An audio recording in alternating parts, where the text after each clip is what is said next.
Agora a gente vai saber como é que está a situação nesse momento em Israel para quem mora por lá. A gente conversa agora ao vivo com a brasileira Catarina Bobrov, médica ginecologista que mora em Tel Aviv.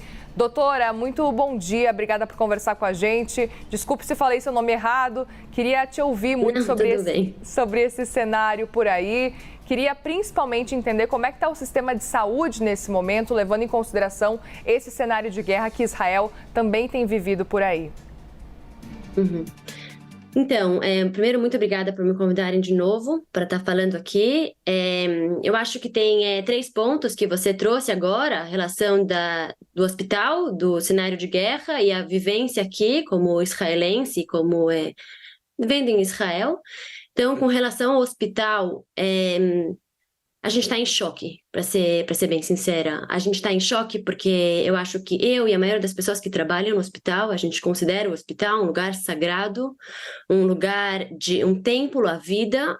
E o que a gente está vendo que aconteceu em Shifa, onde eles estão armazenando armas, e eu sei que é verdade, porque infelizmente eu tenho conhecidos que estão entrando em Gaza também, então que eles estão armazenando armas e nas geladeiras dos hospitais, nos refrigeradores, ao invés de terem remédios e vacinas para o bem da população palestina, que no fundo é quem mais sofre na mão dos Hamas. Ao invés de ter medicamentos e vacinas, eles estão guardando corpos de israelenses que foram assassinados e pedaços de corpos. Israel está recebendo agora cabeças, braços, pernas, e está tendo que montar eles que nem quebra-cabeça. Então é uma realidade horrível. E eles estão fazendo isso tudo dentro do hospital, que, como eu disse, é um templo sagrado, o que vandaliza e é uma profanação ao que é um hospital, é um desrespeito aos pacientes e aos médicos que trabalham naquele hospital. Então a gente está assim completamente descrente. Eu queria só lembrar que está tendo muita divulgação sobre o que está acontecendo em Shifa, mas o Hamas, primeiro que foi o Hamas que primeiro atingiu Shifa, e depois o Hamas atingiu também hospitais aqui em Israel. O Brasilai foi um hospital que foi atingido aqui, inclusive a sala de parto deles. Podia muito bem ter sido o meu hospital, com os nossos bebês. E eu acho que assim, o médico e todos os profissionais de saúde, a gente fez um juramento e uma promessa em lutar pela vida e pela vida de todos de forma igual.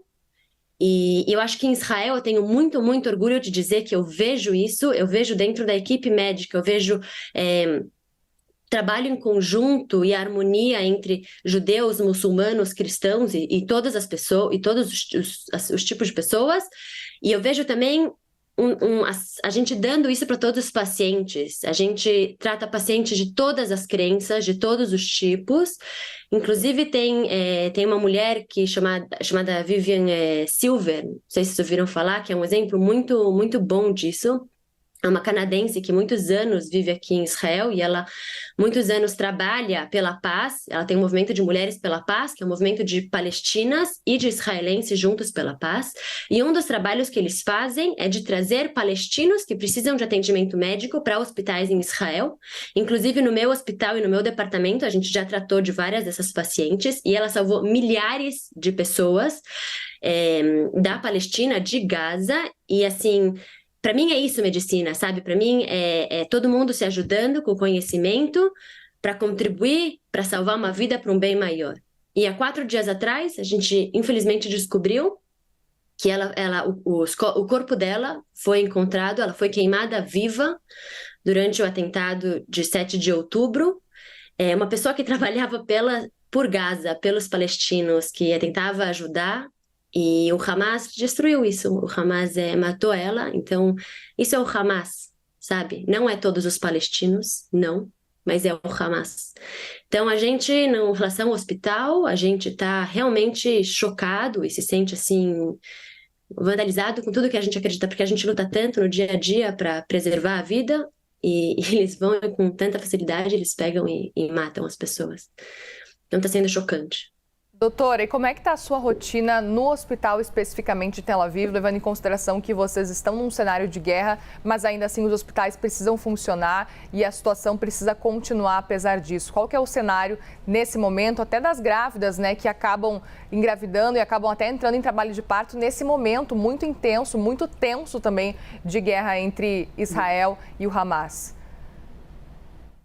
Então, a gente está trabalhando bastante, a gente tá com pacientes, como eu disse, do sul e do centro, que é onde é o meu hospital, a gente tem que trabalhar bastante para acomodar todas essas pessoas. A gente está vendo muitas pessoas com traumatizadas, muitas pacientes que infelizmente vêm da luz alguns dias depois ou semanas depois, agora que os maridos ou os filhos foram assassinados na frente dela, o que para qualquer pessoa que acho que já deu à luz, ou qualquer pessoa que é minimamente humana consegue imaginar a situação de você ter que vir e fazer um trabalho de parto com o seu marido tendo sido assassinado. A gente tá, assim, o trabalho no dia a dia é o que mantém a gente indo, sabe? Fazendo as coisas e ajudando, porque a gente consegue ajudar um pouco, porque honestamente a população está com o coração partido. A gente está com o coração partido. A gente está com o coração partido com o que aconteceu no 7 de outubro e a gente está com o coração partido de ver o que está acontecendo hoje em dia no mundo. A gente fica com o coração partido quando a gente vê como as pessoas falam do Hamas como se fosse uma coisa boa, ou defendem o Hamas, quando o que eu acho que elas querem é defender os palestinos, que merecem ser defendidos, mas o Hamas é quem mais afeta eles. Por exemplo, não sei se vocês sabiam, mas tem 20 mil trabalhadores da faixa de Gaza que vinham todos os dias trabalhar em Israel. Os salários em Israel são melhores. A média de filhos na faixa de Gaza é de 7 filhos por pessoa. Então, esses 20 mil trabalhadores, eles davam de comer para centenas de milhares de pessoas em Gaza.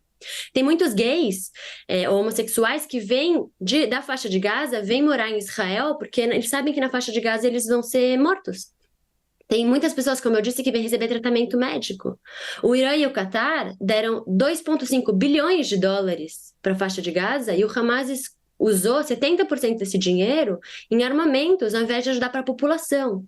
Então a gente fica de coração partido de ver como a desinformação, como a doutora Priscila falou agora há pouco, a desinformação está rolando solta e acaba afetando os próprios palestinos.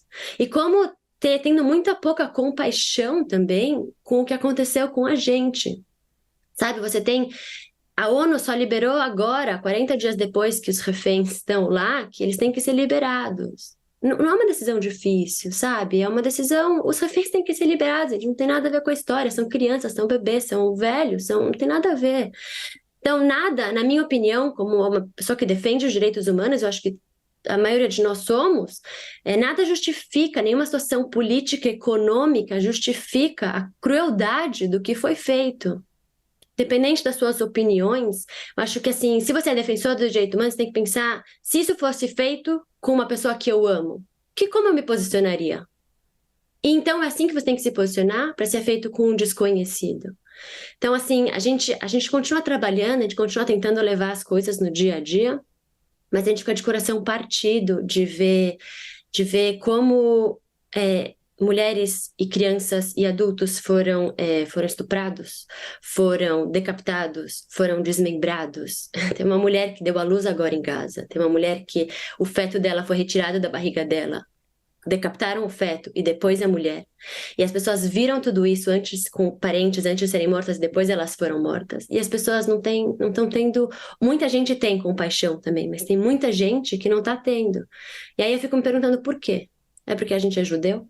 E assim, parte o coração, sabe? De ver que tem pessoas que podem pensar que seres humanos têm direitos diferentes dependendo de crença, de cor, de ideais políticos. A gente está fazendo o dia a dia, a gente acredita ainda no judaísmo também e no hospital. A gente acredita que a vida é a coisa mais sagrada que tem, então a gente está lutando pela vida, a gente está lutando para tentar manter o dia a dia, e mesmo sem os nossos maridos ou filhos ou pais, assim, que estão na guerra, a gente está tentando manter o dia a dia porque a gente não quer que a população seja prejudicada, mas de coração partido. Nós conversamos com a brasileira Catarina Bobrov, médica ginecologista que mora em Tel Aviv, e trouxe para a gente um pouco do relato dela, como ela tem se sentido nesse momento dessa guerra acontecendo em tempo real. Obrigada, Catarina, pelas informações, pelo seu relato para a gente aqui.